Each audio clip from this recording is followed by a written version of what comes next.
the Mex Mundo kitchen. The recipe I'm sharing today is called rompope, which is the Mexican version for eggnog. Eggnog you can find in many countries all over the world. The difference is each country has a certain way of preparing it, so obviously it tastes different.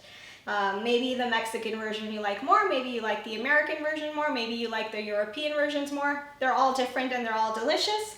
I'm going to share the Mexican version. This rompope is made with almonds. In Mexico you can find them with a bunch of different types of nuts. They are all super yummy. My favorite one is the one with almonds, so I thought I would share that one with you guys. And it's a lot of steps, or a lot, but basically you need patience like you would with any other recipe, so bear with me. We can do this recipe and you're going to enjoy it a lot. The ingredients you need to make your almond rompope are 1.5 liters of whole cow's milk. By whole, I mean if you can get milk at a farm, it's better, but if not, if it's like my case, you just go to your local supermarket and you get the one with the highest fat content. And the equivalent would be 6 cups. 1 cup of blanched almonds, the equivalent is 150 grams. A pinch of baking soda. 2 cups of white sugar, the equivalent is 440 grams. 1 pinch of salt, 1 clove, 1 cinnamon stick, 1/8 teaspoon of nutmeg, 10 egg yolks, 1.5 tablespoons of vanilla extract, and 1/2 cup of, I'm going to give you some options. It can be Aguardiente, white rum, or Cachaça, and the equivalent is 118 milliliters. In Mexico, you use distilled alcohol from sugarcane. It's the alcohol is the one that's for human use, not the one you would buy in a pharmacy, so please be very careful with that. But I can't get that type here in Switzerland, so I'm using one of these 3 options. Whatever you have at home will work. Okay, so before we get started, let me just explain this part. The blanched almonds is basically just almonds with no skin.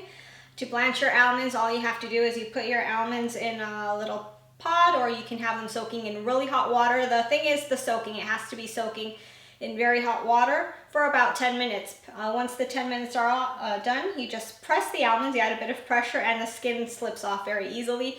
You may poke someone in the eye, it might pop out somewhere. It's kind of funny how it is. It's fun, I enjoy doing that, but it's very easy. Just soak them in very hot water for about 10 minutes and the skin will come off very easy.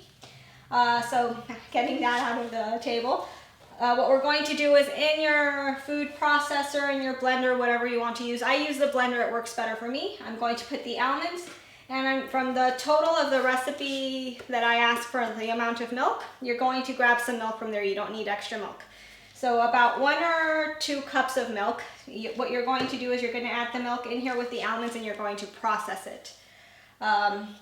Once that is done, in a pot that's deep enough that the 1.5 liters of milk will fit in there along with all the other ingredients, you're going to pour in the rest of your milk, all that was left over, a pinch of baking soda, and whatever you processed in your blender, which would be the almonds and the other part of the milk, into your pot, and you're going to put it to boil. You have to be very careful with this recipe because you're working with milk, so that tends to overflow super easily. So you just have to be stuck to the stove for the whole time that you're going to be making your rompope. And you have to constantly be stirring with a whisk. Once it reaches the boil, you're going to take the temperature down so it goes down to a soft boil. And then we can continue with the next steps. Okay, so as you saw, we have all our milk in here, including the milk we processed with the almonds and the pinch of baking soda. That's the only thing we have in our pot.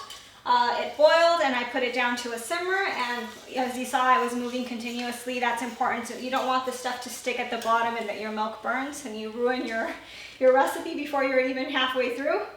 Now what we're going to do is we're going to add the sugar, the salt, the pinch of salt, the clove, the cinnamon, and the nutmeg, and we are going to continue mixing for about 20 minutes. It's you don't have to be there like a machine the whole time, but please be careful to mix as often as possible. You don't want the stuff to stick to the bottom and to, again, burn. It's going to continue like this for 20 minutes at a soft boil or a simmer, so just keep that in mind to continuously whisk.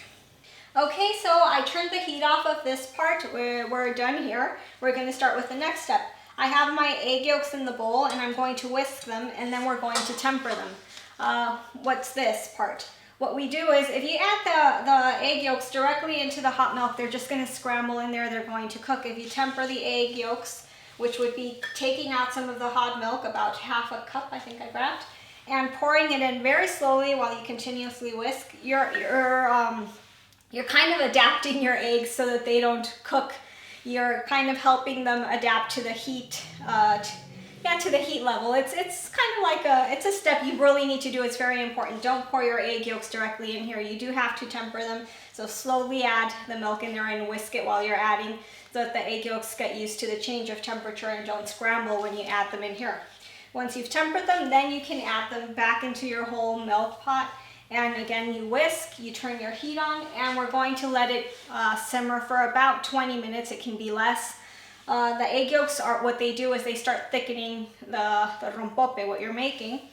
So how do you verify the thickening process? You're going to stick a wooden spoon in there. If you don't have one, another spoon will work, but wood works much better. So you just put your spoon in the milk and the eggs, and it starts sticking. You can see how it's getting thick. You'll see straight away. It's very easy. It's not going to be super thick, but it's a more creamy texture. So once you see that happening, you can turn it off. It may happen before the 20 minutes. You may need the 20 minutes, but just so you know that you have to be checking that. Okay, so we are done with this part. It's turned off. Now here comes the next step. You can do this two ways. The thing is, we can't add the alcohol now because it's hot, and if you add alcohol into a hot liquid, it'll just evaporate. So what we want to do is we want to let it cool down. Some people let it cool down naturally. You strain it and then you just leave it on the counter for a few hours until it's fully cooled down. But here's the thing. It's a milk product. So if you let it cool down, eventually the fat floats to the top, and you're going to have to strain that fat off because otherwise you have chunky pieces in your rompope, and that's not nice.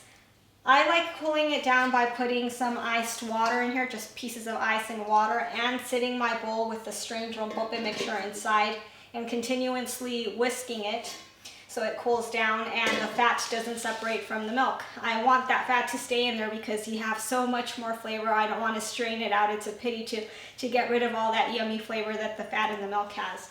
So for me, that's very important to do it this way. You guys can do it the other way if you want and just let it stay on your counter for a bunch of hours and then take the fat off, or you can do it how I'm going to show you now.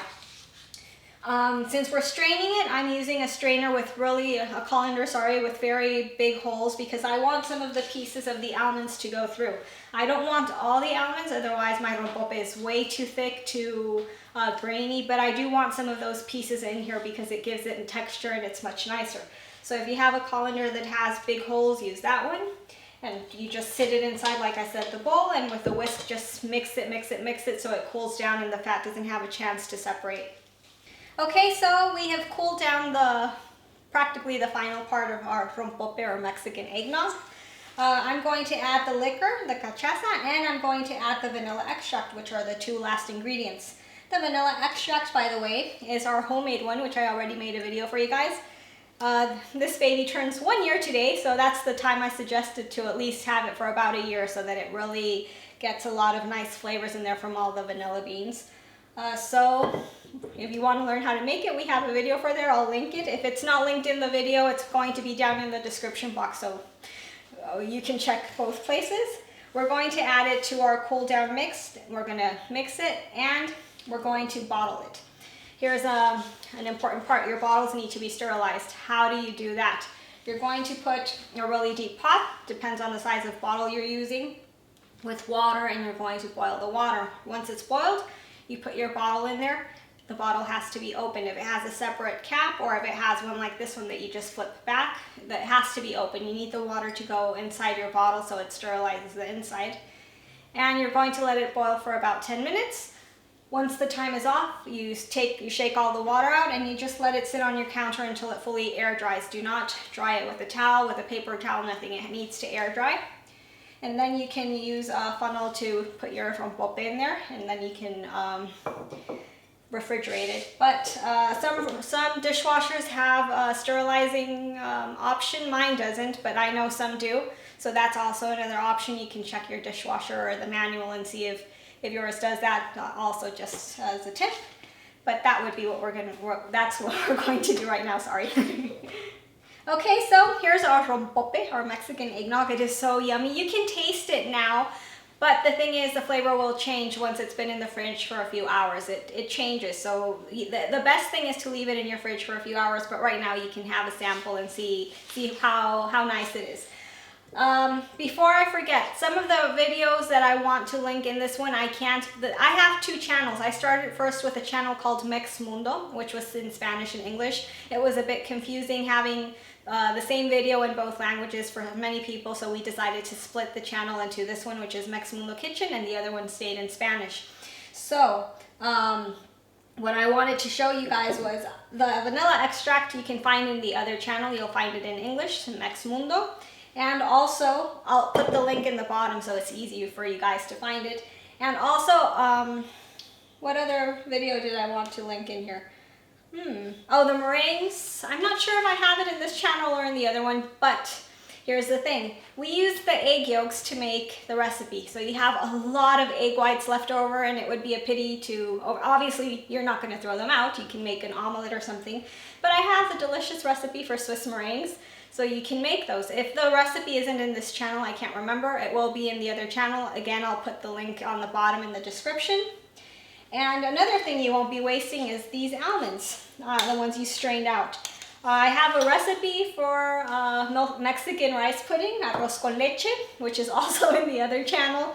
The link will be in the bottom, and you can just make that, and I'm going to add that in here. The arroz con leche, I'm just going to mix in the almonds. It'll be nicer and crunchier and give flavor and texture, just so nothing goes to waste from this recipe.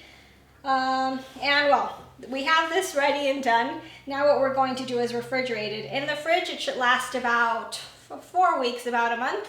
But trust me, it won't be in there for so long. I mean, it is really yummy, and you can do a lot of things with it. For example, the arroz con leche. You can add a bit into your arroz con leche. The adults, obviously, don't give that to the kids. But it's really good. It's really, really good. We like adding it to our coffee instead of cream, or just for flavoring. It's really yummy.